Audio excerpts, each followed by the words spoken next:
بسم الله الرحمن الرحیم. د پاکستان د بریدونو دوام د ځان سره ګڼ تحلیلونه لري. یو له هغه چې ډیر منل شوی دی هغه دا دی چې پاکستان د ترهګریزو پروژو د پراختیا په لټه کې دی او خصوصا د داعش او داسې نورو مسایلو غځول غواړي او په دې توګه باندې غواړي چې منځنۍ اسیا او دغسې نورو هغه هیوادونو ته ګواښ شي چې د یو پروژې له مخې باید هغه هیوادونه تر تهدید او ګواښ لاندې ووسي. یو بل مهم تحلیل چې باید د افغانستان دپاره زیات خطرناک کیدلی شي هغه دا دی چې پاکستان د دغه بریدونو سره غواړي چې په افغانستان کې امنیتي تشه رامنځته کړي او عین وخت کې دوی هم مهاله یو لړ سیاسي هڅې هم پیل کړي دي. ځینې سیاسي جهتونه راغواړي او له هغوی سره ناسته ولاړه لري او بالاخره پر دې باندې هم کار کوي چې وتوانیږي په افغانستان کې لا پسې کړکېچ او ګډوډي زیاته کړي او یا هم د هغوی د خپل تعریف پر اساس باندې یو کورنۍ جګړې او بېنظمۍ ته زمینه برابره کړي تر څو د خپلو ناامنیو لمن همالته ور وغځوي، خپل ځان هم له دغه ناامنیو خلاص کړي او عین وخت کې د هغه پروژو تطبیق دپاره هم په اسانۍ سره ګام پورته کړی شي کوم چې وار د مخه د دوی په پلان کې شته. په هر حال په دې چوکاټ کې یو شمېر ناستې هم شوي په اسلام آباد کې. اوس ویل کېږي چې په لندن کې یوه ناسته نن ترسره شوې وله چې هغلته هم د طالبانو اکثره مخالفینو ته بلنه ورکول شوې. که څه هم شنونکي په دې باور دي چې پاکستان به په دغه طرحه کې ناکامه سي ځکه چې که څه هم ګڼ مخالفتونه د واکمنو طالبانو سره موجود دي او ولس له هغوی څخه په ډیرو مواردو کې ناراضه دی، ولې هغه جهتونه او ادرسونه چې بیا د جګړې په لټه کې دي هغه هم د ولس په منځ کې ځای نه لري او هغوی په فزیکي ډول باندې دومره ظرفیت او توانایي تر اوسه نه ده ثابته کړې چې هغه د په افغانستان کې د یو ستر امنیتي کړکېچ او بحران لامل سي. په هر حال باندې پاکستان د دغه مسلې په لټه کې دی، څومره ممکنه ده څومره واقعیت دی او څنګه یې مخه نیولی شو. یو باخبره شخصیت د افغانستان د پخوانۍ ولسي جرګې مرستیال ښاغلی محمد نظیر احمدزی را سره میلمه دی. احمدزی صاحب ستړي مه شئ، په خیر راغلی او د پیل پوښتنه م همدا ده چې آیا پاکستان د دغسې یو څه په لټه کې دی کوم چې ما مقدمه کې وویلې؟ مهرباني. بسم الله الرحمن الرحیم. میرویس جان تاسو د تاسو ټولو همکارانو ته او په داخل او خارج کې د موږ تاسو افغانان ته د تیر شوي اختر مبارکي، همدارنګه د نوي کال مبارکي وایم او په افغانستان کې د ناخوالو او بالخصوص هغه شهیدانو جامع شهیدان چې موږ تاسو په یو شفخانه کې په شهادت رسېدلي شهیدان ته جنت الفردوس، زخمیانو ته عاجله شفا او فامیلونو ته د الله جل جلاله دربار نه د زړه صبر غواړم. واقعا په دې کې شک نشته ده، په پیلي شرایطو کې چې موږ ګورو د افغانستان او پاکستان ترمنځ د کومه کشاله منځته راغلی ده یا پاکستان دغه بمبار د افغانستان مرکز یا نور ولایتونه ملکي وګړو شهادتونه دا موږ په کلکو ټکو غندو، ځکه چې پاکستان او افغانستان ترمنځ ډیر څه موجود وو. افغانستان پاکستان د مرکو جرګو کورونه وو او دا مشکل په مرکو جرګو باندې حل کېدلی سو. هغه کومې خبرې چې منځته راځي چې یا ټي ټي پي یادېږي یا نور مخالفین یادېږي، نو دا د خبرې وي، نه داسې چې مرکز بمبار شي یا دومره لوړې سطحې ته دا خبره ورسېږي. نو دلته طبعا یو شک منځته راځي چې دا یو پروژه ده، غواړي چې افغانانو لږ د امن ساه اخیستې ده، که آبادي نشته، که کار و روزګار نشته، خو جنګ نه و. اوس هغه د بدبختانه دغه سلسله بیا شروع شوله. پاتې شوله تاسو خبره لکه څنګه چې اوس په لندن کې کوم غونډه روانه ده یا نور په مخالفینو باندې کار کیږي، دا هم د طالبانو لپاره یو ډېر ښه چانس و. دا چانس باید دوی له لاسه نه وای ورکړی چې اوس نور د منګه مخالفین یا ګاونډیان راځي هغه د منګه له دې شخصیتونو نه یا مثلا له دې افرادو نه استفاده کوي. دا طالبانو خپل وخت کې کولای سو 15 کاله ورسره، ځکه یو شی زه په دې باندې باید تفصیل سره ووایو چې دا په تیزو چیغو باندې دا مسایل نه حل کیږي، په جذباتو باندې د لپاره فکر پکار ده او دا وړي خبرې نه دي. افغانستان یو زرین تاریخ درلوده، د افغانستان تاریخ ته صدمه رسېدلې ده. په افغانستان باندې یا مرکز باندې بمبار ده یوازې طالب نه ده، دا د ټولو افغانانو په زړه باندې بمبار ده. دا موږ په کلکو ټکو غندو، خو د دې مسایلو د حل لپاره هم لارې شته ده. بیا هم موږ دا وایو چې د مسایل په جنګ باندې نه حل کیږي او نه په جذباتو باندې. د دې لپاره باید دغه مسایل په خبرو باندې حل سي. افغانستان خپل سرنوشت په خپله وټاکي، نور به تر څو پورې موږ ځو او دغه رقم ته به د پردیو ټوپکونه هم په خپلو اوږو ایښي او بیا به موږ وایو چې موږ قهرمانان یو یا موږ وطن ته ازادي راوړله. دا هیڅ توجیه نه لري. په اوس وخت کې که سیاسي بهر د ملک غواړي، دوی باید یو واحده اجماع منځته راوړي. بعد د هغې نه په یو ادرس سره له طالب سره خبرې وشي، که د خبرو وړ نه وه بعد د هغې نه بیا بل تصمیم نیول کېږي، نه پردي په دغه شکل باندې چې هرې خواته منډې موږ ویو او د افغانستان د نامنو کولو په خاطر باندې افغانستان بیا د تجزیه په خاطر باندې موږ دغه څه وکړو، دا به ملت ته د قابل قبول وړ نه وي. پاکستان به څومره په دې مسله کې بریالی شي؟ ځکه دوی عملا ویلي دي، حتی دوی د دریځ په سر باندې په رسمي توګه باندې کله کله وخت نه وخت داسې اظهارات کړي دي چې ویلي موږ په کابل کې واکمن رژیم نور ختموو او د هغې د ختمولو لپاره هر چا سره همکارۍ ته چمتو یو. د رژیم بدلون د پاکستان د ظاهري هغه پلان یوه برخه بلل کیږي. اوس پاکستان به دا وکړلی شي؟ د ما په اند که طالبان یو وسیع پروګرام یا یو ملي اجماع همدغه د افغانانو رامنځته نه کړي، ځکه ملکونه په ملتونو ساتل کیږي، په یوازې ډلګیو باندې نشي ساتل کېدلی.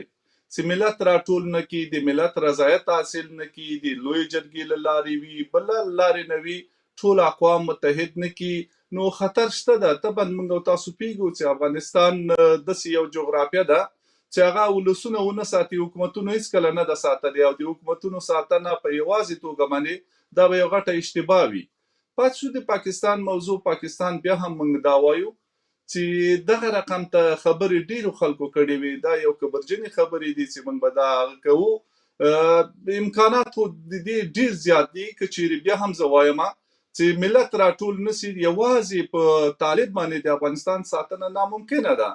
او که ملتونه تر شا ودرېدل په هیڅ صورت باندې بیا افغانستان د تاریخونو کور ده، هغه ښودلې ده، سوپر طاقتونه یې مات کړي دي، نو داسې هیوادونه بیا دا جرأت نشي کولی. خو اوس دغې خلا نه هر سړی استفاده کوي، ځکه چې طالبانو تر شا ملت تر اوسه پورې نه ده ولاړ، ملت ناراضه ده، د ملت غوښتنو ته لبیک نه ده ویل شوی. چې عام ټکي د محضر باندې راځي چې هغه د ټولو غوښتنه ده چې هغه د نجونو مکتبونه دي، د ښځو کار په هغه کې ده، یا یو عامه شموله حکومت جوړونه ده. په 5 کلو کې دې ته موقع مساعده نسوله، د ولس غوښتنې ته ده چې د طالبان تر شا ملت نه ده ولاړ، او بې ملته حکومتونه بیا ډېر دوام نه کوي. د سیاسونو پر مسؤلیت به موږ غږیږو. تاسو یو مهمه مسلې ته اشاره وکړله، تمه دا کېدله چې ډیری جهتونه په واقعي معنا سره حد اقل د طالبانو د مخالف صف تر عنوان لاندې یوې اجماع رامنځته کړي. هغه ادرسونه چې ډیر منفور نه دي، هغه ادرسونه چې نفوذ لري، هغه ادرسونه چې ویلو ته هم په کور دننه او هم په نړیوال سټیج کې حوصله دي، ولې هغسې ونه شوله. هېڅکله موږ داسې یوه باثباته دوامداره اجماع ونه لیدله چې هغه د وطن د ګټو پر محور باندې راټوله شي. همغه دی چې اوس دغه څخه یو درجه راښکته افراد او اشخاص دي چې هغه په وطن کې هم ډېر تعریف شوي موقعیتونه نه لري، هغه کله پاکستان کې، کله لندن کې، کله بل چیرته، او د پاکستان له دروازې او کړکۍ غواړي چې تغییر راولي.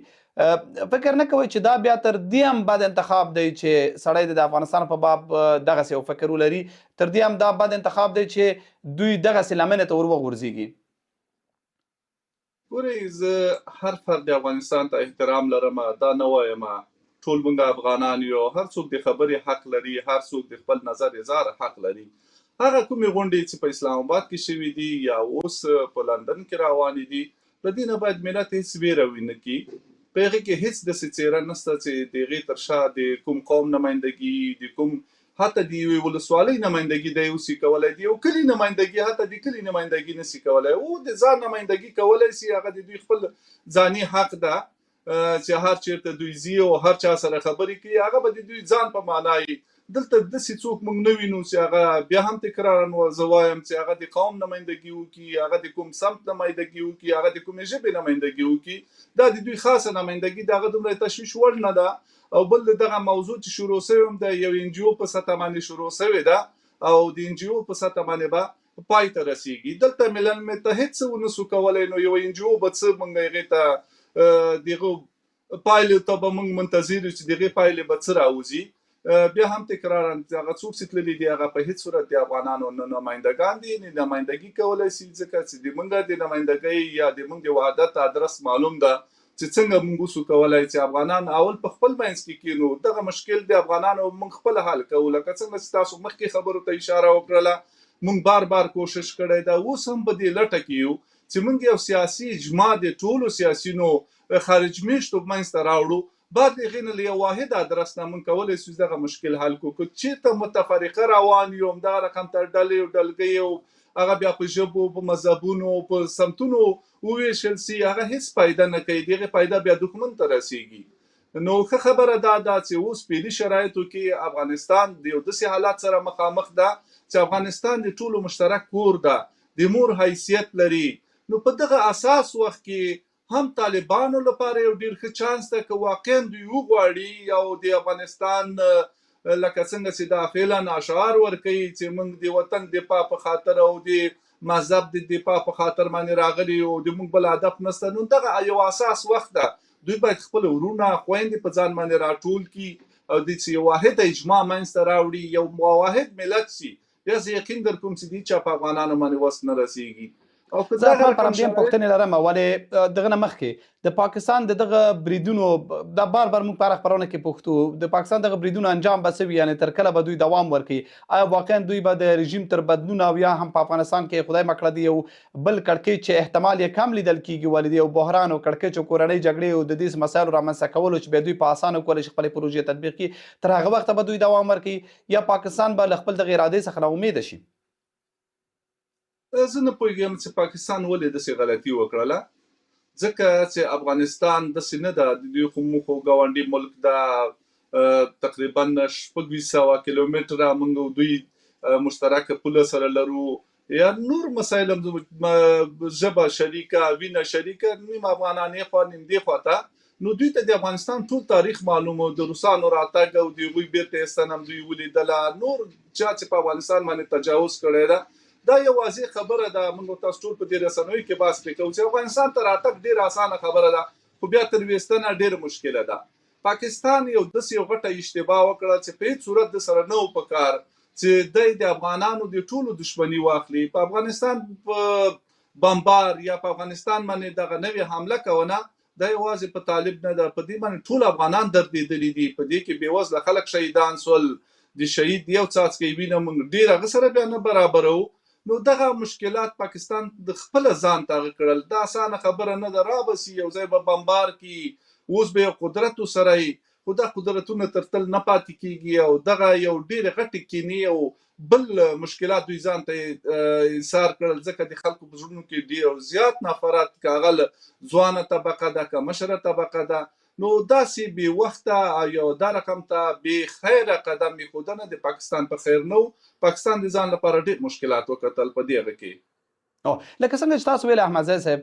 هیڅوک نه غواړي چې په افغانستان کې بیا جګړه پیل شي، هیڅوک نه غواړي چې په افغانستان کې کورنۍ جګړه وشي، هیڅوک نه غواړي چې د پاکستان په ټوپک او د پاکستان په اراده او د پاکستان په برنامه باندې په افغانستان کې د سیاسي تحول یا نظامی تحول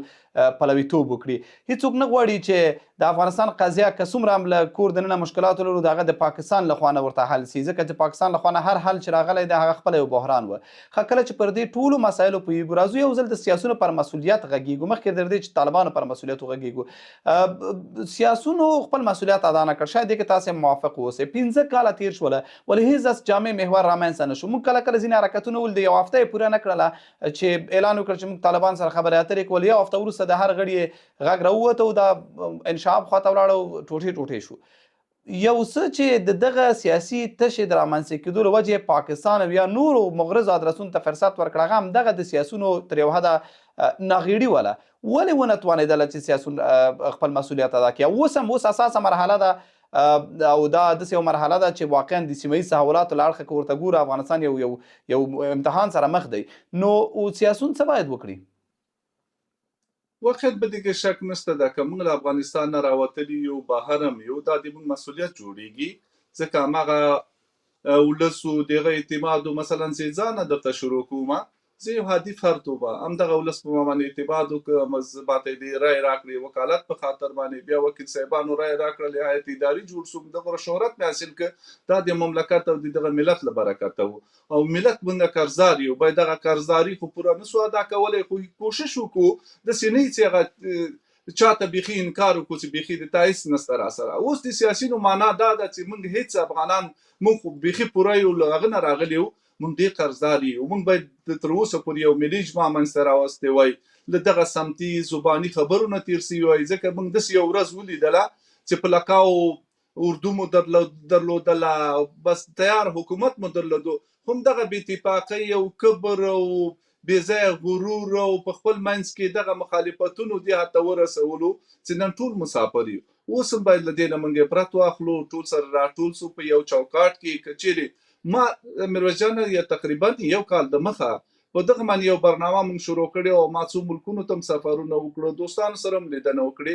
دلته د خارجیانو هم دا غوښتنه ستاسو یو واحد چتر جوړ کړئ چې بعد د هغې نه موږ پوه شو په دې باندې موږ اوسو کولی د ملل متحد په چوکاټ کې نړیوالو اصولو په چوکاټ کې تاسو سره همکاري وکړو. حتی موږ دې ته هم بعضې دوستان یا ممالک حاضر سوي وو چې د طالبانو هغه دفتر په قطر کې دغه موږ سیاسینو ته وسپاري، ځکه چې هغوی ادرس اوس معلوم سو. پخوا خو یې ادرس نه و چې دغه دفتر یې دوی ته ورکړی و.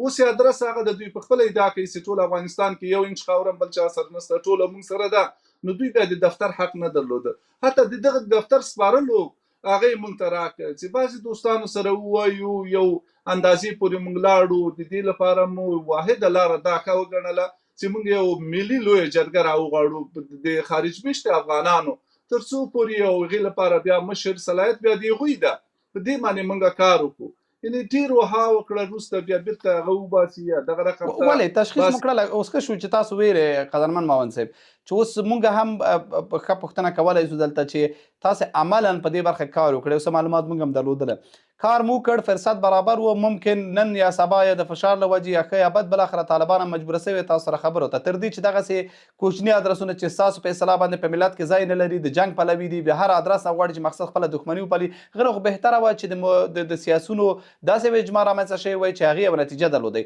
تاسو یو کال پرې کار وکړ، نړۍ هم ښه نظر درلوده. ولې یو دا دی چې یو چا وویلي بیا وروسته نه ویلي، خو اساسي دلیل باندې پوه شوئ چې ولې راټول نه شول؟ بعضې مشکلات شته، ځکه چې هغه امکانات له موږ سره نشته ده. که هغه یوازې مالي اړخ نه ده، نور سیاسي سفرونه یا بعضې ملکونو ته د ویزې یا نور سفرونو مشکلات هم و. خو برحال اوس خو نړۍ ټوله مجازي دنیا له لارې نه هم سړی کور کولی شي. یعنې تر ډېر حده پورې موږ یو څه تفاهم ته رسېدلي وو. خو بعضې دوستان شته ده چې اوس هم دغه ناخوالو په دوی باندې مثبت تاثیر نه ده کړی، نور هم بلې خواته روان دي. اوس هم دوی دا کوشش کوي چې ما په خوله باندې به دلته قوم جدا سي. افغانستان داسې اقوام دي چې هغه لکه د زنځیر کړۍ غوندې سره وصل شوي دي. هغه د افرادو په خوله باندې، د هغو تجارانو بزنسمنانو په خوله باندې چې هغوی له کومې حلقې نه یو شی راواخلي، په دې باندې نه سره جدا کیږي. نو دلته بعضې داسې مشکلات هم موجود دي. خو بهرحال بیا هم موږ ناامیده نه یو. دغه حالاتو کې باید څومره تر زر وشي دغه موضوع یو ملي اجماع منځته راغلی وای، ځکه د افغانستان موضوع ډیره نازکه ده. بیا هم زه په خپل ملت او په خپل سیاسینو باندې غږ کوم د تاسو د سکرین له لارې نه چې دا د بې پروایي وخت نه ده، دا د هغه وخت نه ده. اوس باید عاجل موږ اقدام سره وکړو تر څو پر یو واحد ادرس، بعضې ادرسونه زه دا نه وایم قوي ادرسونه هم جوړ شوي دي، که دا مو ټول سره وصل کړه او په یو ادرس باندې مو بدل کړه، زه امید لرم چې دغه مشکل ته د حل لاره موږ پیدا کولی شو. ځکه افغانان د مرکو جرګو کورونه دي، افغانان اوس کافي حده پورې دسترسی لري. تاسو وګورئ چې په هر ملک کې موږ ژوند کوو، موږ د هغه مملکت پارلمان ته رسیدګي کولی شو، موږ د هغوی مملکت ته هغه بخش ته چې هغه د افغانستان په بخش کې کار کوي هغه ته رسیدګي کولی شو، خپل غږ رسولی شو. نو دا یو قوي امکانات دي چې اوس افغانانو ته په لاس ورغلي او له دې نه باید مثبته استفاده وکړي. جنګ د مسلې حل لار نه ده. اوس راځو پر بل اړخ د قضیې باندې ښاغلی احمدزی، لکه تاسو چې ویلې کېدای شي تاسو داسې یو حرکت رامنځته کړئ، کېدای شي تاسو بریالي شئ، کېدای شي سیاسون حساسیت تشخیص کړئ، او اړتیا یې هم ده تر دې چې یو کمزوری پردی یا حتی د افغانستان د ولس په انظارو کې نه منونکی ادرس راځي او بیا د افغانستان په استازیتوب باندې هر استخباراتي پروژې جز ګرځي. غره بهتره ده چې یوه سیاسي اجماع د هغه سیاسونو رامنځته شي چې په واقعي معنی د افغانستان دپاره د سیاسي حل لارې په لټه کې اوسي. فرض کړه دا حرکت رامنځته شو، د طالبانو 15 کلنې دورې ته په کتو سره چې دا مهال دا د 15 کاله پوره کیږي او د هغوی چلند له سیاسي تفاهم و تعامل سره څومره به طالبان دې ته حاضر شي چې بیا خبرې وکړي، جرګه وکړي، وضعیت اساسیت درکړي. اوس خو یې وکتله چې که احیانا ولس ته مراجعه نه کېږي، سمو سیاسي جهتونو ته مراجعه نه کېږي، کېدای شي بیا ناسم ادرسونه د هغوی ځای ونیسي. څومره کېدای شي چې طالبان د لبیک ووایي دې ته؟ د ما باندې چې طالبان هم د حالات ویني، ځکه که د قدرت شوق یې 15 کاله، که وزارت دي، که وکالت دي، خو دا بس ته دوی هم هغه هغه ولید تر کافي اندازې پورې پیسې پیدا کړلې او ښه ژوند یې ولید. موږ تاسو ګورو دلته په دې کې کوم شک نشته ده چې دغه لوړو پوسټونو ارمان او د دوی راتګ پخوا خو به ټوله خبره په جمهوریت پورې وه، اوس چې موږ ګورو د جمهوریت نه زیات هغه دوی کوي. تاسو وګورئ یو عادي فرد روان دي، څومره موټرې له ځانه کتار کړي، څومره شوشا کوي، څومره کورونه یا څومره ودونه یې وکړه. بهرحال هغه تېرو 5 کلو کې چې دوی څه کړي دي هغه دوی یو خدای پښتنه سته ده، ځکه چې دوی خو ځان ته عالمان وایي. موږ خو عام خلک وو، که موږ نه کومه ګناه سوي خو یا به ناپوهي کې سوي یا به نه پوهېدلو. دوی خو عالمان دي، دوی خو باید هر څه دقیق وکړي.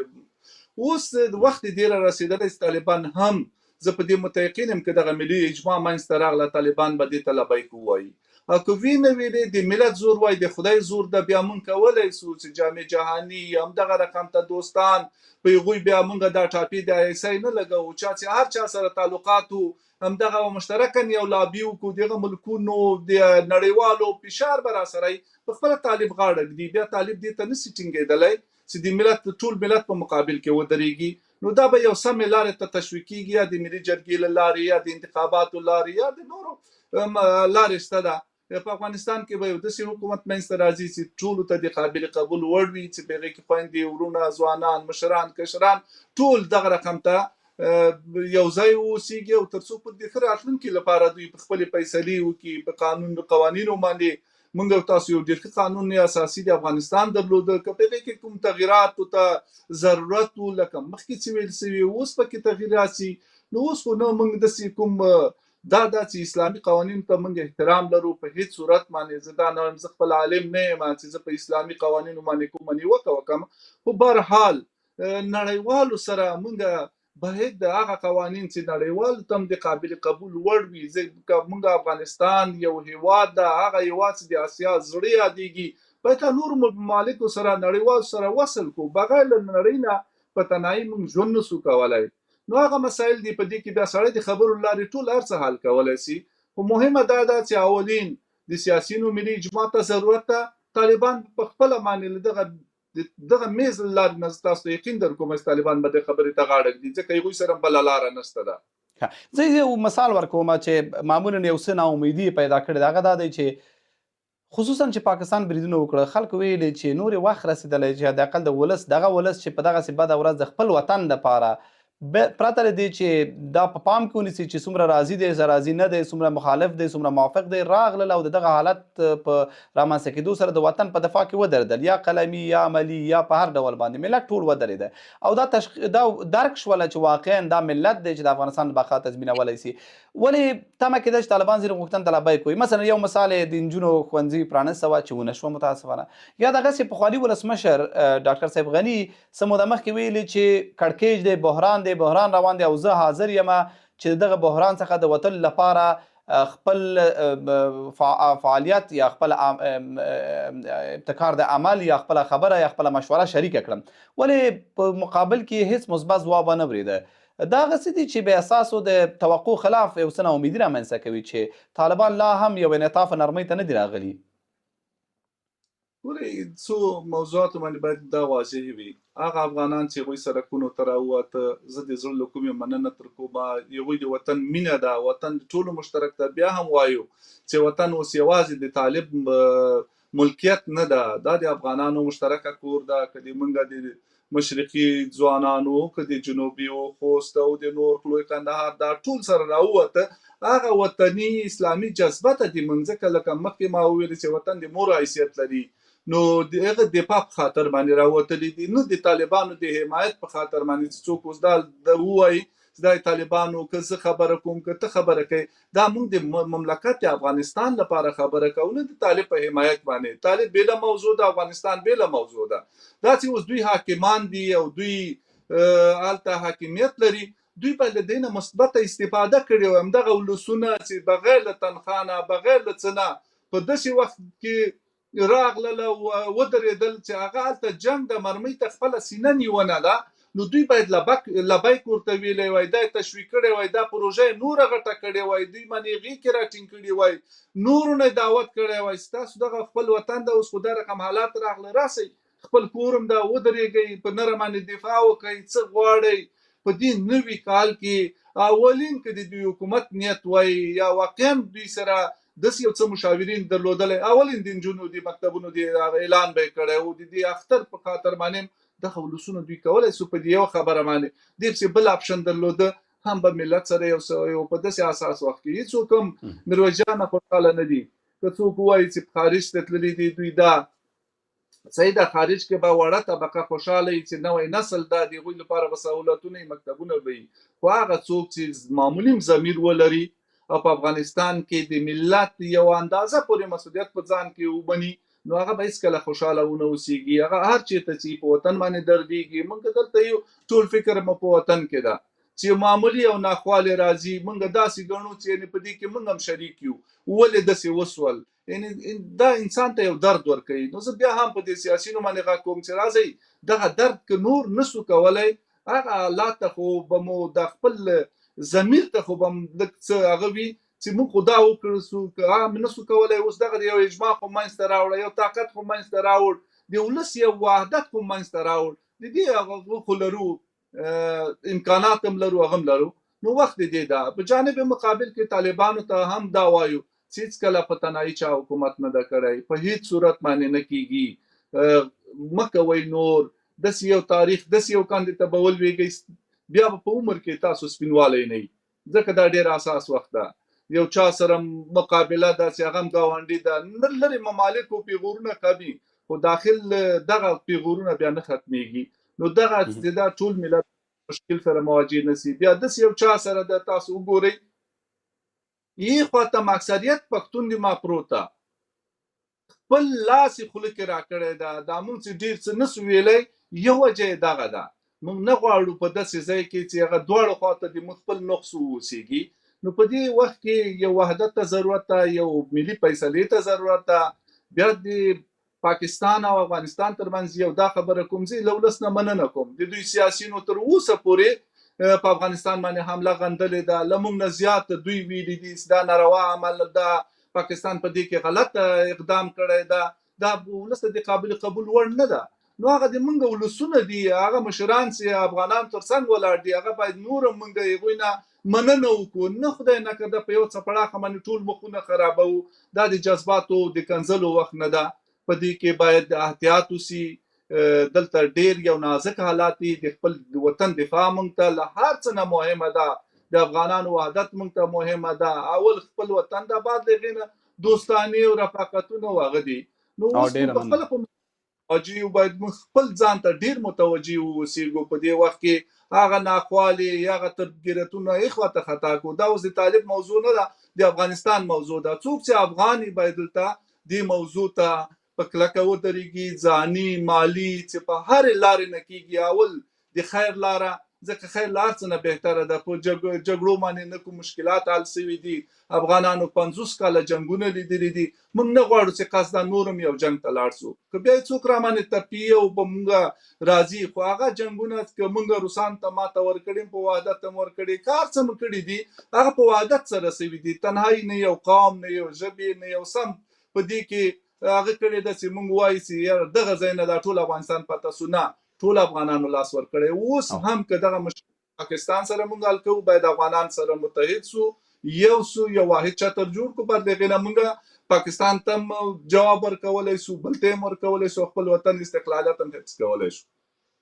ډیره زیاته مننه کوم د افغانستان د پخواني ولسي جرګې مرستیال ښاغلی محمد نظیر احمدزی قدرمن دوستانو د بحث موضوع مو همدا وله چې پاکستان هڅه کوي په دغسې بریدونو سره په افغانستان کې امنیتي تشه او سیاسي کړکېچ رامنځته کړي ان ځینې لا د کورنۍ جګړې د رامنځته کولو هڅه یې بولي هغه هڅه چې ډیری شنونکي وایي چې امکان یې ډېر کم دی ولې پاکستان یې کوشش کوي کوم څه چې ښاغلی احمدزي د حل لارې په توګه وړاندیز کړه هغه دا دی چې اوسني کوم کوچني جهتونه او کوچني سیاسي څېرې او اشخاص او ادرسونه چې بېلابېلو غونډو کې د انجوګانو په کچه باندې ګډون کوي هغه که د پاکستان له ادرسه وي او هغه غواړي چې دا قضیه له دې لارې حل کړي هغه د افغانستان استازیتوب هم نه کوي د افغانانو استازیتوب هم نه کوي او موثریت هم نه لري اساسي حل لاره دا ده چې یوه لویه واقعي سیاسي اجماع د سیاسي مؤثرو شخصیتونو او جهتونو رامنځته شو دوی وویل چې دوی کوښښ هم کړی دی او لا هم کوښښ جاري دی او نړۍ هم په دې باب ښه نیت لري یا حد اقل شین څراغ ښودلی که احیانا یوه لویه اجماع د افغانانو له سیاسي اړخه رامنځته شي یو واقعي سیاسي اجماع واوسي نو نړۍ به هم ترڅنګ ودرېږي او هغه دویم ګام چې ډېر زیات اړین دی هغه د طالبانو لوري څخه د نرمښت ښودلې طالبانو وضعیت درک کړ طالبانو د پاکستان د یرغل پر مهال